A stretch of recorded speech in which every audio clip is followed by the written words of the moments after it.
ఈ జిల్లాలో ఏం జరుగుతుంది, ఈ నాగార్జున సాగర్ నియోజకవర్గంలో ఏం జరుగుతుంది. పెద్దలు జానారెడ్డి గారు ఏం చెప్పి ఓటేయమని అడుగుతున్నారు.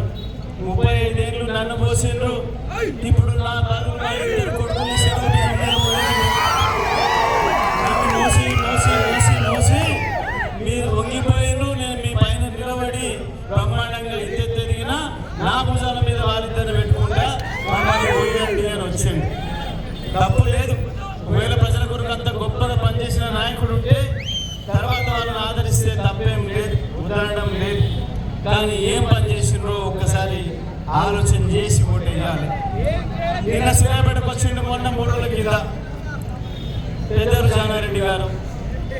సూర్యాపేటలో ఏం అభివృద్ధి జరగలేదు, జగదీష్ రెడ్డి వచ్చినాక అంతా మా కాంగ్రెస్ పార్టీ మా దామోరెడ్డి చేసిపోయిండు, దాని మీదనే నడుస్తున్నాం, దాని మీదనే తిరుగుతున్నాం అని చెప్పిండు.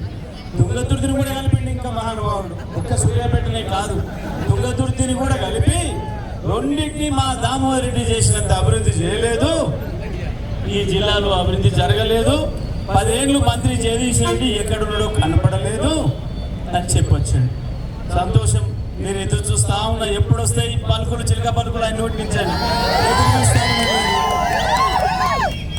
నేను మొన్ననే అనుకున్నా, ఆయన అక్కడ మాట్లాడినాడే తప్పకుండా ఆలేకపోవచ్చు అక్కడ పడ్డది అనే మాట నేను ఆలోచిస్తాను. జానారెడ్డి గారు, పెద్దలు జానారెడ్డి గారు, నేను హాలియా సెంటర్ నుంచి మిమ్మల్ని అడుగుతున్నా, హాలియా సెంటర్లో పెడదామా చర్చ, సూర్యాపేట సెంటర్లో పెడదామా లేదా ఉమ్మడి నల్గొండ జిల్లా?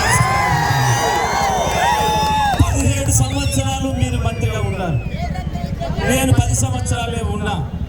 17 సంవత్సరాల మీ పరిపాలనలో ఈ జిల్లాలో జరిగిన అభివృద్ధి, ఈ జిల్లాకు వచ్చిన నిధులు మీరు లెక్క చెప్పండి. నేను 10 ఏళ్లలో నేను తెచ్చిన లెక్క చెప్తా. జిల్లా ఉమ్మడి జిల్లా మొత్తం చెప్తామన్నా సిద్ధం, సూర్యాపేట నియోజకవర్గానికైనా సిద్ధం. అన్నిటికి మించి నాగార్జున సాగర్ నియోజకవర్గం మీద చర్చ చేద్దాం. నాగార్జున సాగర్ నియోజకవర్గం మీదనే చర్చ చేద్దాం. లేదు ఇంకా మీరు అంతకు ముందు చెలకుర్తి నియోజకవర్గంలో కూడా చేశారు కాబట్టి చెలకుర్తి నియోజకవర్గం, నాగార్జున సాగర్ నియోజకవర్గం 2 కలిపి కూడా ఒకటే చర్చ పెట్టాల్సి.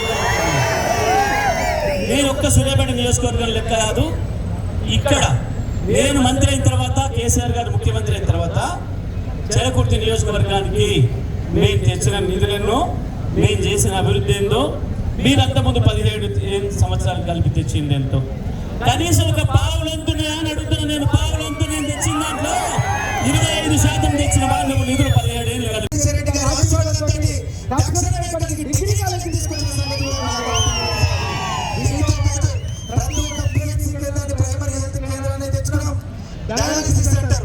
కిడ్నీ బాధలు చాలా మందికి వస్తున్నాయి. ప్రతి నియోజకవర్గంలో ఒక డయాలసిస్ సెంటర్